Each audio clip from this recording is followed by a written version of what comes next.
Explorers! Mr. Rank here, your science teacher for the day. Let's get this show started. I want all optical orbits up front, and remember we keep our supraesophageal ganglion to ourselves. That means you, Jimmy. And hello, it's me, Roz.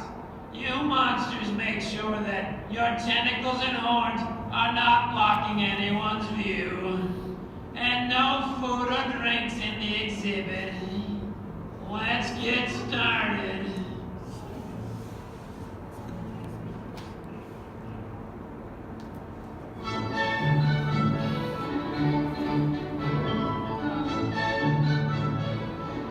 At Pixar, on any given day, we're working on various stages of many films.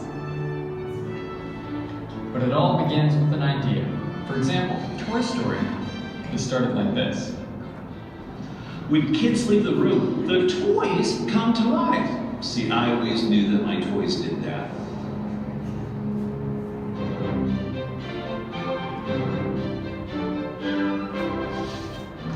Our films start in story. Along with the director and the writer, we figure out what happens using simple drawings. It's kind of like a comic book. Exactly. And while we're drawing, production designers and their teams start designing the world and the characters.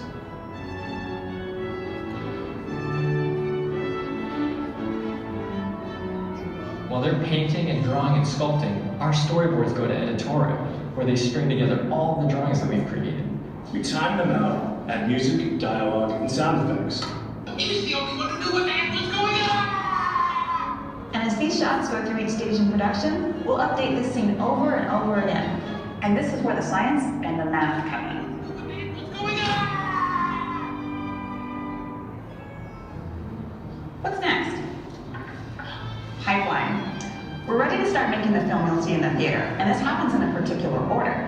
It's time for our technical artists to figure out how to create the movie in a computer. I've been here for 9 years, and I still have no idea how you guys turn our drawings into minute film. To be honest, something stops us on every movie. Hey, Galen. Hey. You've been here since Toy Story. What's been hard on each film? Well, Toy Story, everything. Here, let me show you. On Toy Story, we were inventing the entire process from scratch. Monsters Incorporated, fur and clothing. On Cars, reflective metal surfaces. On every new film, there's a new technical challenge. On Inside Out, we had to deal with a character made of glowing particles, and it took lots of people to figure out just that one thing. Whoa, what is she made of? Her shape will be made of points and particles of light. She was tough.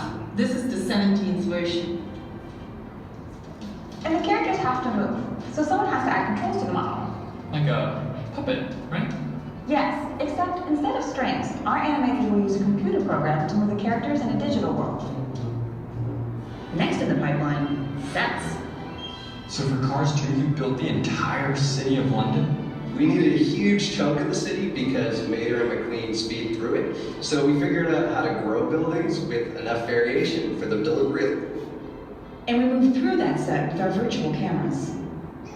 Next up, animation. I do know what the animators do. They bring the characters to life.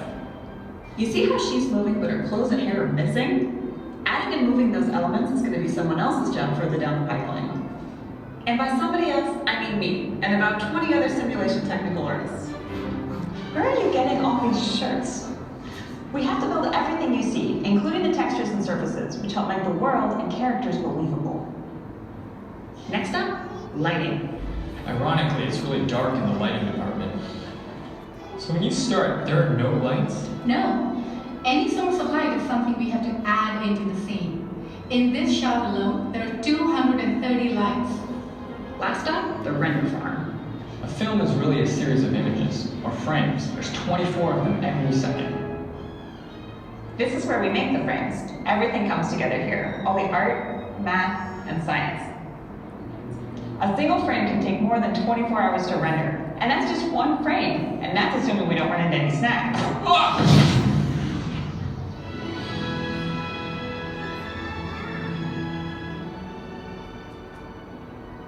It's always incredible seeing final shots. A simple line drawing I did becomes a fully realized world. When I look at final shots, I see the hard work of all my friends. I see the art, math, science, and programming that went into it. But we hope you don't see any of that. We hope you get lost in the story and characters.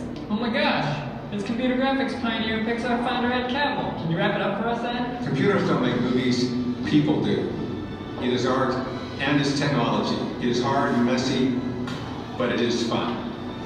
Hey, where'd you get that t-shirt? Wow, I really learned a lot. And there's so much more